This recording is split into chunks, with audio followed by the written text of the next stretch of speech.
الله وبركاته. متابعينا ومتابعين اهلا البركات، يا رب تكونوا كده بخير وبصحه وسلامه دايما.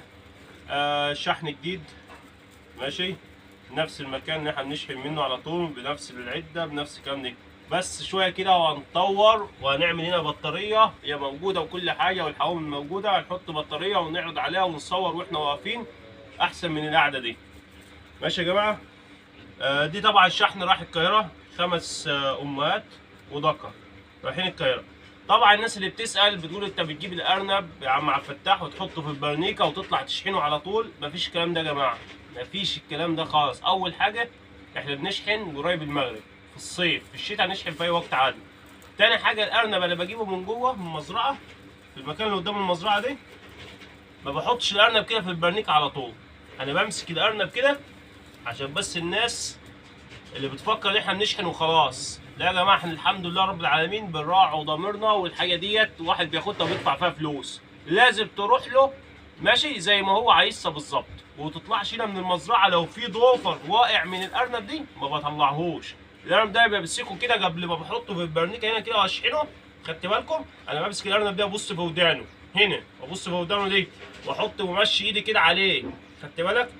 كده وعلى ظهره. اي حاجه في الارنب خدت بالك مش عجباني ببص عليه اشوفه عنده اسهال، ببص عليه عنده برد، عنده اي حاجه مريله. كل ده يا جماعه فحص، احنا مش بنطلع الارنب كده خلاص، لا بيمسكوا الارنب نقلبه فيه شمال ويمين، نبصوا عليه، نبصوا على كل حته في الارنب، لان ديت حاجه رايحه شحن، اللي بيروح القاهره اللي بيروح اسكندريه اللي بيروح معاش محافظه ايه ومحافظه ايه، فما ينفعش اودي ارنب فيه اي غلطه. واحنا اصلا عندنا الحمد لله رب العالمين ما بنعملش حاجه. الارنب اللي فيه اي غلطه يا يتعالج ويطلع يا السكينه يندبح على طول، بالذات في السلاله. ليه؟ لان انت واخد حاجه عايز تنتج فيها، عايز تنتج منها، واخد ارنب دافع فيه فلوس ودافع الفلوس اللي انا قايل لك عليها عشان تنتج بالارنب. يبقى مقابل ما انا ما بقول لك حسابك 1 2 3 وبطلع السلاله عندي، يبقى مقابلها ايه؟ نراعي ربنا ونطلع لك الحاجه بما يرضي الله، زي ما قلت لك بالظبط، زي اللي احنا بنتفق عليه انت اللي بتاخده. طبعا الحاجه دي بتتشحن، خدت بالك الناس بتبعت فلوس بتاعت الحاجه دي في فودافون كاش. بعد الفودافون كاش احنا بنشحن ايه الحاجه في نفس اليوم او تاني يوم. خدت بالكم؟ فاحنا ماشيين كده مع الناس. الارنب بتاعنا اهو بسم الله ما شاء الله، الارنب دي 3 شهور يا جماعه، حاجه بسم الله ما شاء الله. طبعا زي ما انتم شايفين اهو، الكاميرا ما بتديش للحاجه حقها، يعني الكاميرا يا جماعه ما بتديش للحاجه حقها. الارنب طويل ما فيش كرش، ارنب عضلات، ارنب شرس. خدت بالك؟ بسم الله ما شاء الله. الحته دي والوان شنشله حلوه جدا. انا عندنا اللي الشنشله الاحمر بسم الله ما شاء الله اهي. ارنب جميل، ارنب محترم، ارنب مصري، تهجين مزارع بركات. يا جماعه القصه مش قصه احنا بنطلع سلاله وخلاص، احنا شغالين على السلاله دي، بنعمل فيه بص يعني يعتبر ما بننامش عشان نطلع لك ارنب كويس. التهجين عندنا شغال على طول، نشوف المواصفات العاليه ونطلعوها. احنا مش خلاص عملنا سلاله بقى وانتوا شغالين بقى طول العمر، لا، لازم يبقى في تطور كل يوم، كل يوم في تطور، كل يوم بنمسك نفحص السجلات بتاعت الدكوره والبتاع، نشوفه الدنيا ماشيه ازاي، نشوف الدكر دي جايب ايه مع النتايه دي، والنتايه دي جايب ايه مع الدكر دي. مش شغالين وخلاص، بنظبط امورنا عشان اطلع لك سلاله تنتج معاك، سلاله تديك تحويل لحم، تديك رضاعه، تديك خصوبه. على عمر 60 يوم تلاقي الارنب معاك 2 كيلو، في الشتاء تلاقيه ناطط على ال 2 كيلو، في عمر الفطام 35 يوم تلاقيه كيلو ومعدي الكيلو. خدت بالك؟ الناس اللي بتقول لك لا مفيش ارانب كده، لا في ارانب كده، في ارانب كده يا جماعه.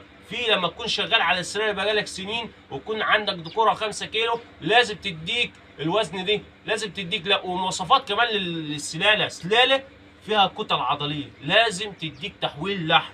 اهو بسم الله ما شاء الله الارنب عامل زي الارنب ارنب لسه صغير بسم الله ما شاء الله، مفيش كرش. ارنب بص اهو، ارنب محترم. شوف الارنب عامل ازاي، حاجه بسم الله ما شاء الله. الارنب دي كده تديله بوسه.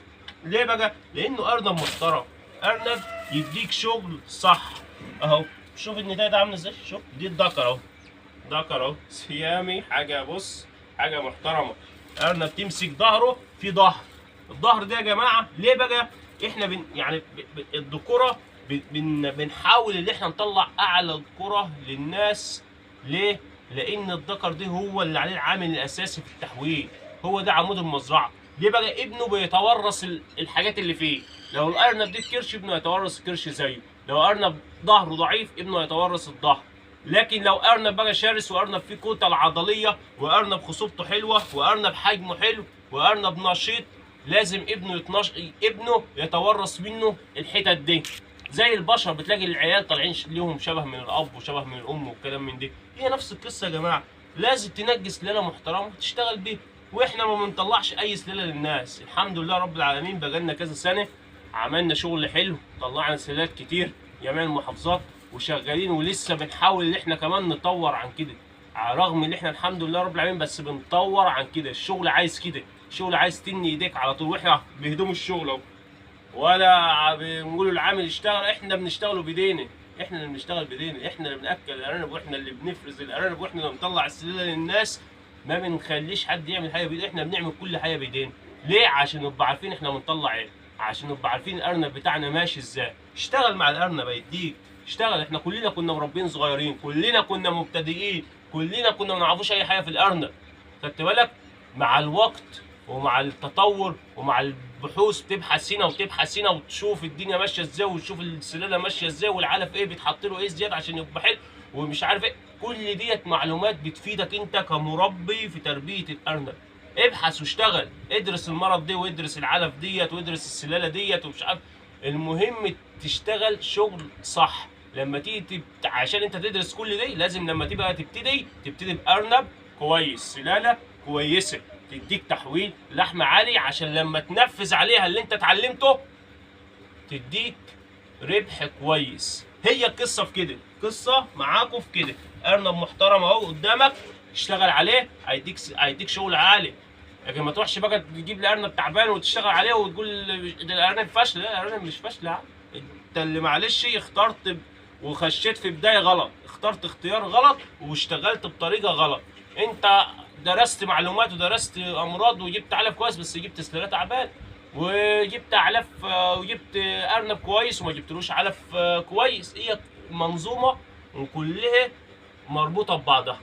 تجيب العلف كويس وتجيب الدنيا كلها كويسه وتوضب، تجيب سلاله كويسه. جبت سلاله كويسه يبقى تعمل كل حاجه حوالينها كويسه عشان تديك ايه الشغل. بس احنا بنرجع نقول السلاله الكويسه بتساعدك بقى، بتساعدك لو انت عملت لها كل الحاجات الحلوه دي، بتساعدك بقى في تحويل اللحم، بتساعدك في عدد المواليد، بتساعدك في المناعه، بتساعدك في الخصوبه، في الرضاعه، بتنجز معاك. خدت بالك؟ يبقى هي برضه عليها عامل معاك، هي بتساعد معاك لان هي فيها صفه كويسه، فلما انت تدي لها الحاجات الكويسه اللي هي محتاجاها بتطلع الخير بتاعها. بس يا جماعه حبينا نعرفكم احنا بنشحن للمحافظات في مصر، بس طبعا وجه جبل الصراحه لسه مش عارفين نوصل له بسبب الحر، بسبب الحر يا جماعه. فهنعمل ان شاء الله نقله باذن الله للصعيد باذن الله، وهنبتدي ندرس ازاي الارنب ده يوصل للصعيد من غير ما يحصل له حاجه. وعايزين نعمل نقله برضو يا جماعه اللهم صل على سيدنا محمد للجيزه، محافظه الجيزه برضو هنعمل لها نقله. حبيت اوصل لكم المعلومه دي، والسلام عليكم ورحمه الله وبركاته.